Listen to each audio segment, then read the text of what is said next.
आइए देखते हैं सीक्वेंस इन सीरीज से रिलेटेड सम कि ये कैसे सॉल्व होगा। पहला नंबर 2 दिया है, फिर 3 दिया है, फिर 6 दिया है, ऐसे करके इसी पैटर्न में n टर्म तक दिया है। तो बोला है T50 निकालो, माने 50वां नंबर क्या होगा वो निकालना है। जैसे पहला नंबर है 2, दूसरा है 3, तीसरा है 6, इसी तरह अगर लिखते जाएंगे तो 50वां नंबर कौन सा होगा।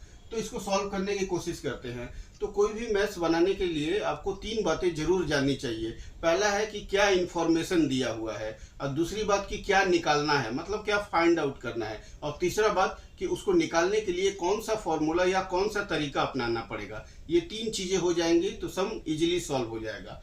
तो यहाँ पे हम पहले चेक करते हैं एपी में है कि नहीं। 3 में से 2 गया 1 और 6 में से 3 गया 3, तो कॉमन डिफरेंस अलग आ गया, मतलब एपी में नहीं है। 3 में 2 से डिवाइड करेंगे 1.5 आएगा, 6 में 3 से डिवाइड करेंगे 2 आएगा। कॉमन रेशियो भी अलग है, इसका मतलब ये जीपी में भी नहीं है, ना तो एपी में है ना तो जीपी में है। तब इसको कैसे बनाएंगे, इसको ब्रेक करेंगे और ब्रेक करके लिखेंगे। तो जैसे हम 2 को ऐसे लिख सकते हैं, यहाँ पे लिख सकते हैं 0 का स्क्वायर प्लस 2, फिर 0 के बाद क्या आता है 1, तो यहाँ पे 1 का स्क्वायर प्लस 2, तो ये 3 हो गया। फिर 6 की जगह पे ऐसे लिख सकते हैं 2 का स्क्वायर प्लस 2, ऐसे करके डॉट डॉट लिखते जाएंगे। तो गौर करिए यहाँ पे एक पैटर्न आ गया, पहले 0 आया है, फिर 1 आया है, फिर 2 आया है, इसके बाद क्या आएगा 3 आएगा। इसका मतलब अगर हम पहला वाला टर्म लिख रहे हैं, पहला वाला नंबर, तो आगे 0 आ रहा है। अगर दूसरा लिख रहे हैं तो 1 आ रहा है, अगर तीसरा लिख रहे हैं तो 2 आ रहा है, मतलब एक कम आ रहा है।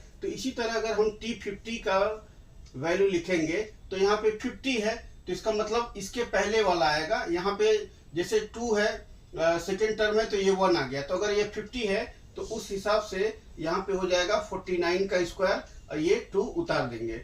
अब 49 में 49 से इंटू करते हैं, 49 में 49 से इंटू करेंगे, 4 4 जा 16, 9 9 जा 81, और इसके बाद है 4 9 जा 36, 36 का डबल 72, तो यहाँ पे हमने 72 लिख दिया। 1042 2401 2401, और ये प्लस 2, तो ये हो जाएगा 2403। तो हम लोग इस तरीके से सम को सॉल्व कर सकते हैं। Thank you for watching my video. फिर मिलते हैं कल एक नए टॉपिक के साथ।